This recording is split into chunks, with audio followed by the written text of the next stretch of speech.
শীতকাল, আর এই শীতকালে শিমের বিচি খাবো না, তা কি হতে পারে? কখনোই না। যদিও আমি দেশে নেই, আর প্রবাসে সেরকম দেশের মতো করে ফ্রেশ শিমের বিচি খুব একটা অ্যাভেলেবল থাকে না। পাওয়া যায় না তা কিন্তু না, পাওয়া যায়, তবে খুবই কম সংখ্যক, এবং পেলেও সেটা অনেক দাম থাকে। তো প্রবাসে কিভাবে আমরা শিমের বিচি বা কিভাবে পাই আর কিভাবে সেই শিমের বিচি রান্না করি সেই রেসিপিটা আপনাদের সাথে শেয়ার করব। আশা করছি ভালো লাগবে। এই যে এই প্যাকেটটা দেখছেন, এখানে প্রায় 300 গ্রাম শিমের বিচি আছে। বিচিগুলো একদম খোসা ছাড়িয়ে প্যাকেট করে ফ্রোজেন অবস্থায় থাকে, মানে এনে আমাদেরকে দোকান থেকে এনে এটা ডিপে রাখা লাগে। ডিপ থেকে খুলে পরিষ্কার পানি দিয়ে প্রথমে একবার দুইবার করে ধুয়ে নিয়েছি। বিচিটা যেহেতু পরিষ্কার করে ধুয়েই প্যাকেটজাত করা হয়, তাই খুব বেশি একটা কষ্ট আর করা লাগে না। কিন্তু যেহেতু ফ্রোজেন অবস্থায় থাকে, এই জন্য এই শিমের বিচি সরাসরি রান্নাও করা যায় না। একটা আষ্টে গন্ধ থাকে যদি সরাসরি রান্না করে ফেলেন। এই জন্য আমি কি করি, একটু হলুদ দিয়ে শিমের বিচিটাকে এভাবে পানি দিয়ে একটু ফুটিয়ে নিই। একদম যে সেদ্ধ করে ফেলি তা কিন্তু না। পানিটাতে যখন বলক আসে তখন শিমের বিচিটা থেকে পানিটা ছেঁকে ফেলে দিই। এরপর এখানে আমি প্রায় 1/4 কাপ তেল দিয়ে দিয়েছি। তেলে দিয়ে দিয়েছি 2 টেবিল স্পুন রসুন, আর রসুনটা হালকা একটু বাদামি করে ভেজে নিয়ে দিয়ে দিয়েছি 1 কাপ পেঁয়াজ কুচি। পেঁয়াজ কুচির সাথে আমি লবণটাও দিয়ে দিচ্ছি। বরাবরই আমি কিন্তু আমার সব রেসিপিতেই বলি আমি লবণটা প্রথমেই দিয়ে দিই, যেহেতু আমি কাটা পেঁয়াজ দিয়ে রান্না করি। লবণটা দেওয়ার ফলে পেঁয়াজটা তাড়াতাড়ি গলে যায়।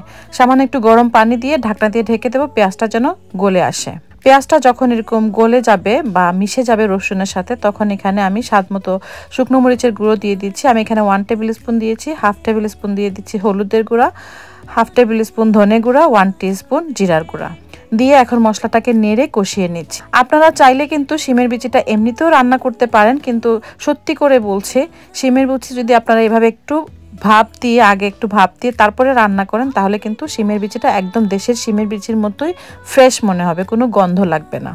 যাই হোক, আমি কিন্তু স্বাদ মতো কাঁচামরিচটাও দিয়ে দিয়েছি, আর মশলাটাও দেখুন সুন্দর করে তেলটা উপরে ভেসে এসেছে, তার মানে মশলাটা কষানো হয়ে গিয়েছে। এখন এই কষানো মশলার মধ্যে সেই যে ভাপানো শিমের বিচিগুলো দিয়ে দিচ্ছি। আমি কিন্তু আজকে এখানে 2 প্যাকেট মানে 600 গ্রাম শিমের বিচি নিয়েছি। 2 প্যাকেট শিম এভাবে আমি মশলার সাথে দিয়ে ভালোভাবে ভুনে নেব। ঠিক যেভাবে আমরা ডাল রান্না করার সময় ডালটাকে মশলার সাথে ভুনে নিই, ঠিক একইভাবে কিন্তু শিমের বিচিগুলোকে একটু সময় নিয়ে মিডিয়াম ফ্লেমে রেখে আগুনটা মশলার সাথে ভালোভাবে ভুনে নিতে হবে। আমি বেশ 10 মিনিটের মতো শিমের বিচিটাকে এভাবে নেড়ে নেড়ে মশলার সাথে ভুনে নিয়েছি। এরপর আমি আগে থেকে কেটে পরিষ্কার করে রাখা আয়ের মাছ দিয়ে দিয়েছি। আমি এখানে আজকে আয়ের মাছ দিয়ে শিমের বিচিটা রান্না করছি, আর আমাদের বাসায় এই আয়ের মাছ দিয়ে শিমের বিচি খুবই খুবই বেশি পছন্দের সবারই, আমারও অনেক বেশি পছন্দ, এবং আমার তো শিমের বিচিগুলো এমনি এমনি খেতেই অনেক ভালো লাগে। তো মাছটা দিয়ে আমি ঢাকনা দিয়ে ঢেকে দিচ্ছি। যেহেতু এটা ফ্রোজেন মাছ, মানে ফ্রিজেই থাকে, এই জন্য এখানে মাছটা বেশ কিছুক্ষণ সময় নিয়ে মাছটাকেও কষিয়ে নিতে হয়। তো মাছটা এইভাবে দিয়ে দিলে এতে করে হবে কি, শিমের বিচিটাও কষে আসবে, মাছটাও কষে আসবে, আর মাছ থেকে কিন্তু একটু পানিও ছাড়বে। দেখুন আমি বারবার কিন্তু হাতলটা ধরে 2 দিক থেকে নেড়ে দিচ্ছি। এভাবে মাছ থেকে যখন পানিটা ছেড়ে আসবে আর শিমের বিচিগুলো প্রায় অর্ধেকের মতো সেদ্ধ হয়ে যাবে, তখন আমরা ঝোলের জন্য পানি দিয়ে দিচ্ছি। আর যেহেতু বিচি দিয়ে এই তরকারিটা রান্না করা হয়, তাই ঝোলটা এ পর্যায়ে একটু বেশি মনে হলেও পরবর্তীতে কিন্তু বিচি অনেকখানি ঝোলই টেনে নেয়। এই জন্য ঝোলটা আমি একটু বেশিই দিয়েছি, কারণ আমি জানি ঠান্ডা হওয়ার পর তরকারিটা আরও একটু বেশি ঘন হয়ে যাবে। তো যাই হোক, আমি আমার পছন্দ অনুযায়ী ঝোল দিয়ে দিয়েছি। আপনারা ঝোলের পরিমাণটা আপনাদের স্বাদ অনুযায়ী অ্যাডজাস্ট করে নেবেন। তরকারিটা যখন এভাবে বলক আসবে, তখন আমি 2টা হাতল ধরে এভাবে আবারও নেড়ে দিচ্ছি। আসলে কাঁচা মাছ দেওয়ার পর আর যদি আপনারা কাঠি দিয়ে তরকারিটা নাড়তে যান, এতে করে মাছগুলো ভেঙে যেতে পারে।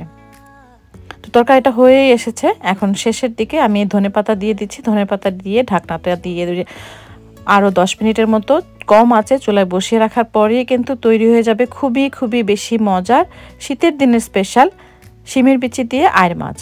আমাদের বাসায় তো এই তরকারি এতটাই সবাই পছন্দ করে, এর একটুখানি ঝোলও কিন্তু আর বেঁচে থাকে না, সবটুকু একদম শেষ হয়ে যায়।